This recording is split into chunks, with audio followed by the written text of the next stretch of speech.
You're listening to The World at 8 with Lynne Mozart.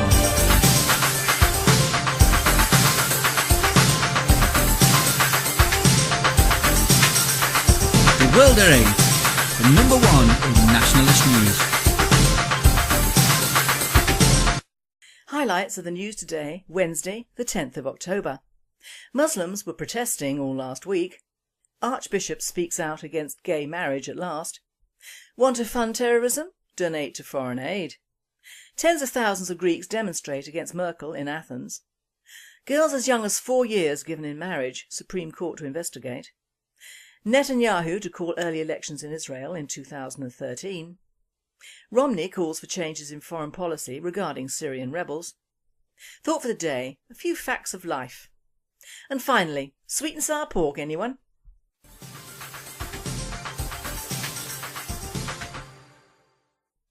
UK news. Last week, London was positively buzzing with Muslim protests. For instance, 50 or 60 Muslims prayed outside Westminster Cathedral.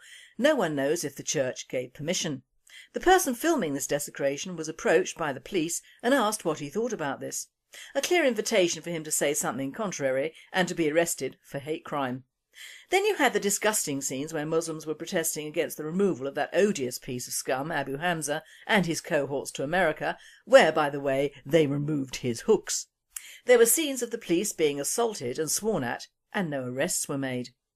A note from a World Date reporter who comments, "A word for Little John in the mail. Hamza was not deported, he was extradited, a very different procedure, and his stinking family are still here on our money."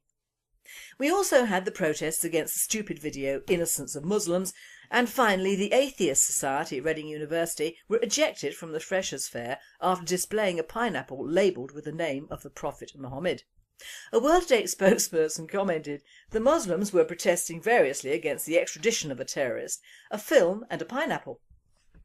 Is there nothing these people will not protest about, apart from when they blow us up, as in 7/7 or of course the US in 9/11?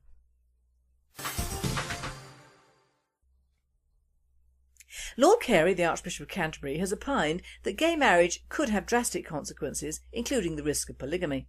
In a speech at this week's party conference, Lord Carey will say same-sex marriages strike at the very fabric of society. He will also say it's difficult to know at this stage what the consequences would be if gay marriage were introduced.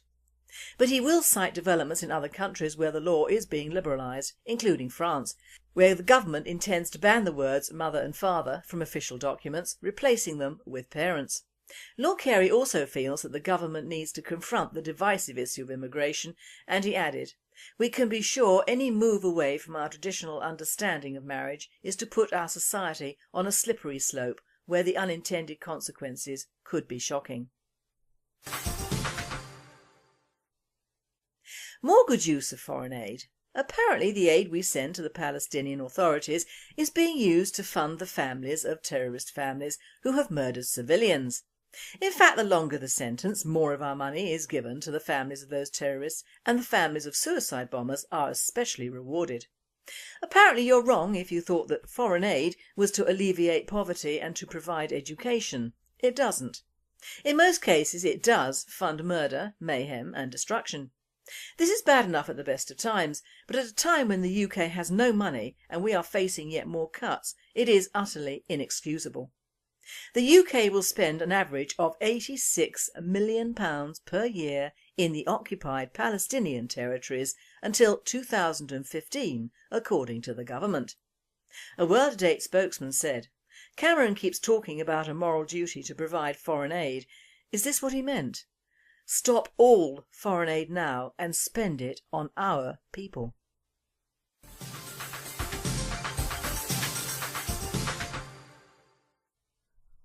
European news.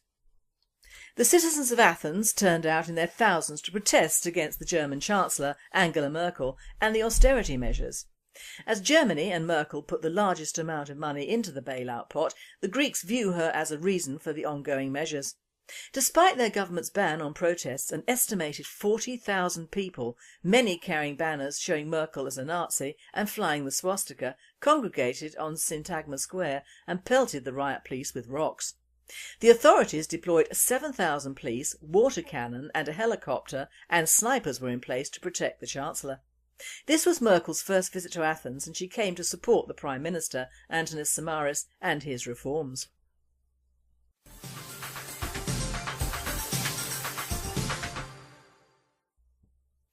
World news from Islamabad. A tribal council, which is allegedly overseen by lawmaker Mir Tariq Mazuri in Dera Bukti district of Balochistan, decided last month to give away 13 girls between the ages of 4 years and 16 years in marriage under the controversial Vani system to resolve a dispute between two tribal groups, which has prompted the Supreme Court to take action against those responsible. A World Date writer has commented, "Fine, but those ages are simply appalling. Here we are taking away the headstone of a man who has allegedly abused underage girls and erasing him already from history. And do not think I'm condoning his crimes, whilst in certain Muslim communities in the UK we are actually paying 2 Muslim paedophiles who, whilst unproved of murder, are still guilty of statutory rape." From Jerusalem. The Prime Minister of Israel, Benjamin Netanyahu, has said he will call new parliamentary elections in early 2013, which is roughly 8 months ahead of schedule. He's been forced to do so because the coalition could not agree on a budget. In his foreign policy speech at the Virginia Military Institute on Monday, Mitt Romney highlighted many changes he would make to the foreign aid policy held by President incumbent Barack Obama.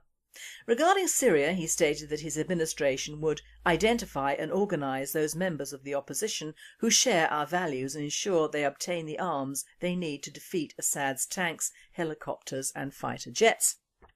A policy that is more aggressive than providing the non-lethal help with which Obama administration is currently doing for the opposition forces. But this is not as clear-cut as heard, as Romney did not say openly that he would arm the Syrian rebels, as the close American allies of Saudi and Qatar are already providing weapons to them, as indeed are Al-Qaeda, who forms part of the tangled mass of sectarian Islamic rebels that are the opposition forces.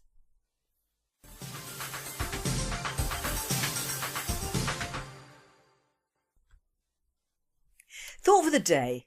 A few facts of life today in the UK. Now, if you think I'm going to be depressing, you're wrong. I'm desperately trying to look on the funny side of life in the UK today and why the British National Party is the only political organisation to try to change it for the better. First, I would say that down in Hampshire we had an officers' meeting 2 nights ago. It was fairly well attended, but certainly not filled to capacity with activists. This particular question came up. Why are our activists non-activists in the South East and South West?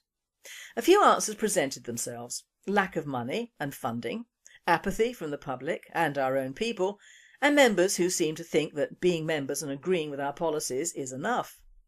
In some ways it is, and as long as the darlings get to the polling booths in timely fashion, we're all okay as our membership is rising. What is the basis of non-activity down here?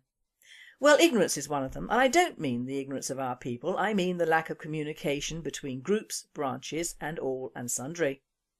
Often our right hand does not know what the left hand's doing, and some people are confused about the way forward for the British National Party in this region. We also down here have had to contend with traitors and people who leave, or rather simply do not vanish into the woodwork, but leave to either foul-mouth our party or start up some new organisation where they can be kingpins, most of which fail miserably. Some of our best organisers have been targeted and have fallen by the wayside. They're always welcome back, provided they have seen the error of their ways. One of our conversations was that on speaking to members of the public, which most of us do, they agree totally with all our principles, vociferously one might say. But if you mention the British National Party and joining, they go a whiter shade of pale and start wobbling precariously. I simply do not understand the majority of English people who hate immigration and what it does for our country, and yet do nothing against it. What does the average Brit actually do against the most devious form of colonisation known to man? Nothing. In fact, by not joining us, they're part of the problem, not the solution.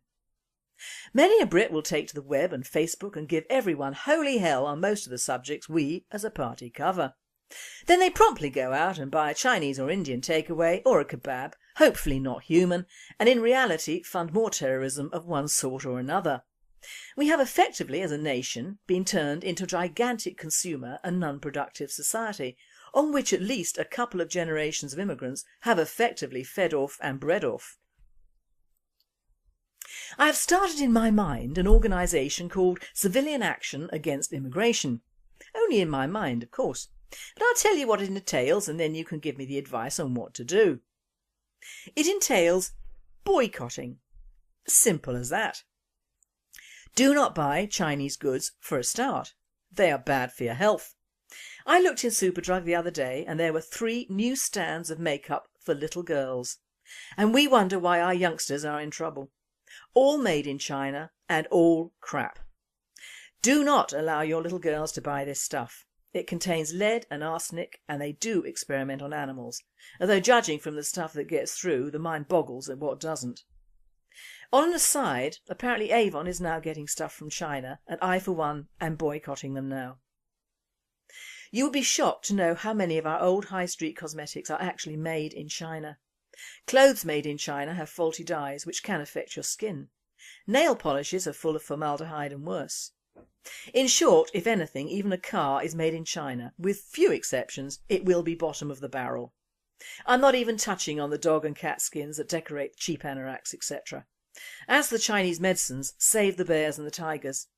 Just think if it was good for you, it would not come to the UK.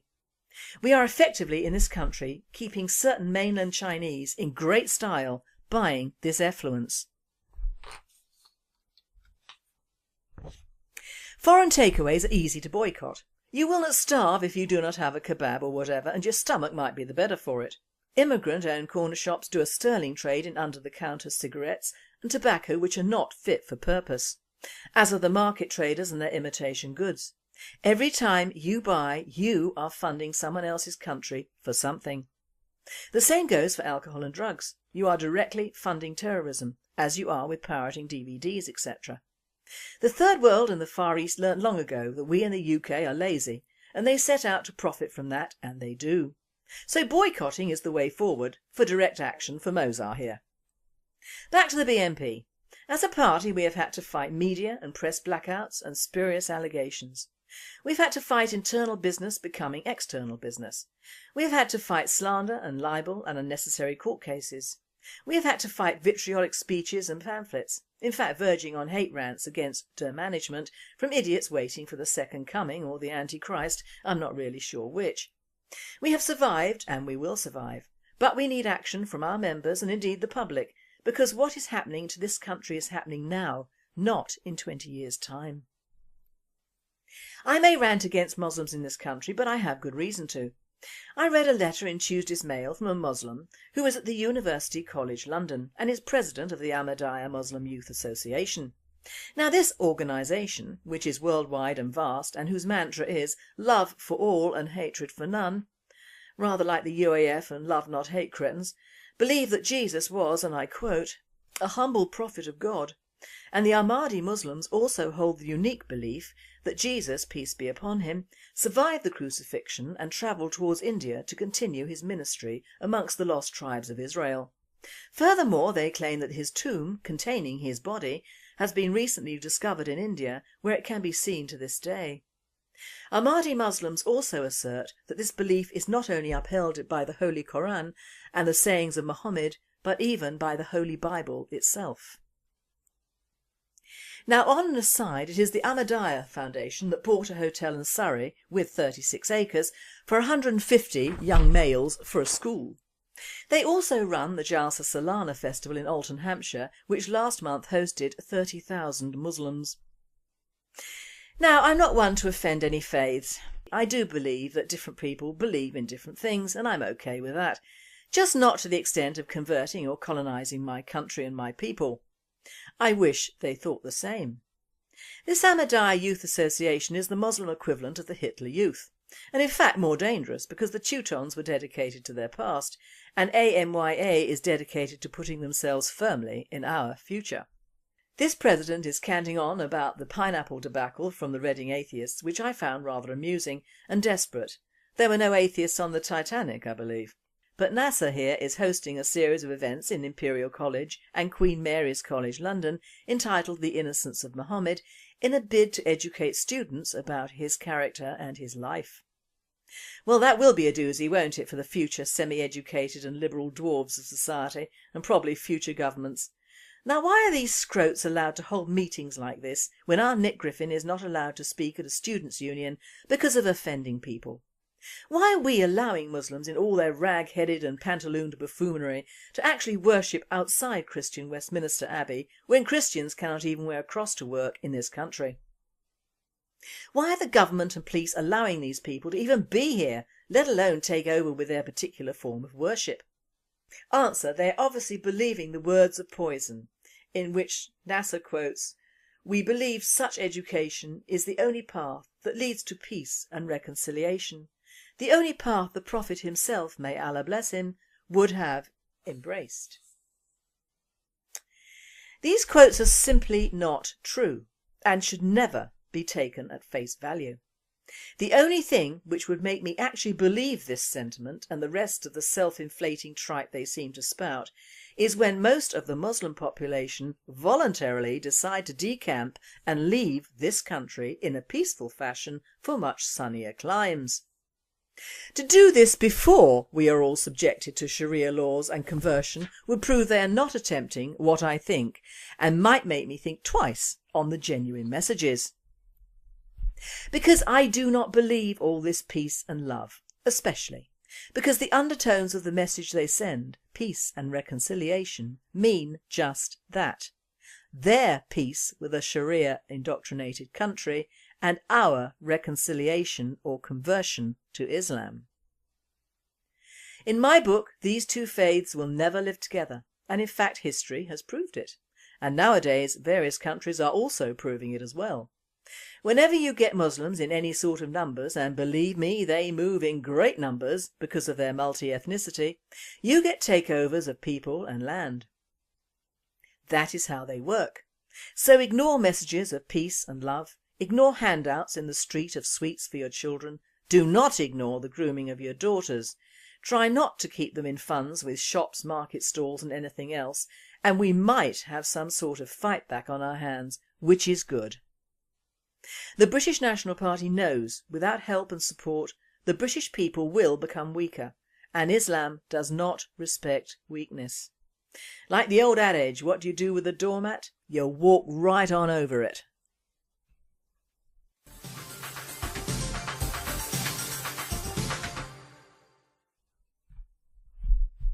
And finally, a Chinese pensioner decided to eat a young person who pushed in front of him on a tube train. The unnamed pensioner launched the shocking attack in the Chinese city of Guangzhou after the teenager was believed to have pushed in front of him as they waited to board a subway train. Although there were a number of empty seats on the train, the disgruntled 70-year-old man pursued the teenager whilst berating him. A witness claimed the pensioner struck the younger man before a fight broke out, ending with the 70-year-old digging his teeth into the teenager's flesh and drawing blood. Frightened passengers on the train called the police, who boarded at the next stop. Both men were apprehended but were later released after admitting their wrongdoings. The teenager was reported to have refused to have his injuries treated at a hospital. The pensioner was merely reported as being fed up. This presenter says, "Personally, I prefer a number 11 with fried rice and spare ribs, but I better get my order in before I start boycotting." You have been listening to The World at 8. I am Lynne Mozar, and I wish you all a very good night. Apple. Is there nothing these people will not protest about, apart from when they blow us up, as in 7/7 or of course the US in 9/11?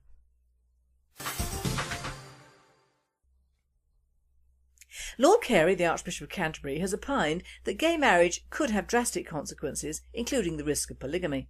In a speech at this week's party conference, Lord Carey will say same-sex marriages strike at the very fabric of society.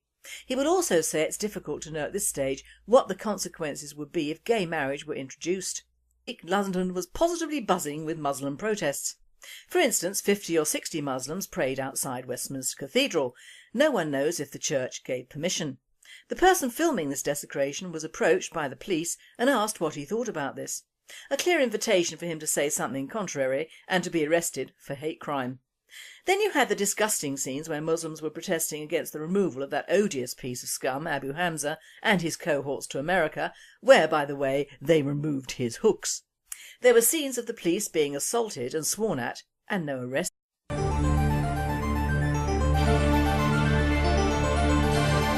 You're listening to The World at 8 with Lynne Mozart.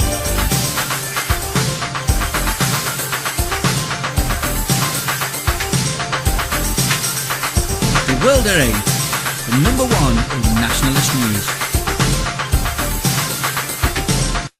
Highlights of the news today, Wednesday the 10th of October.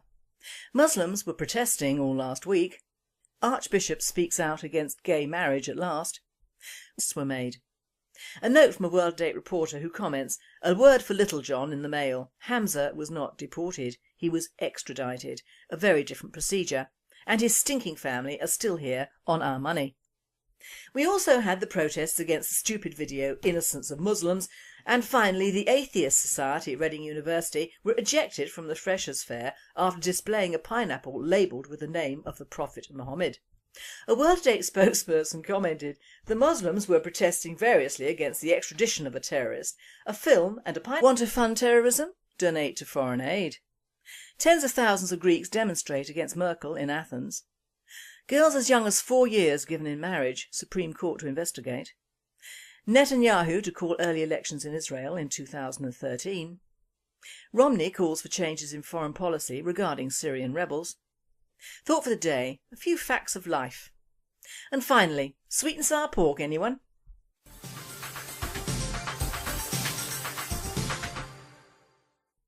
UK News.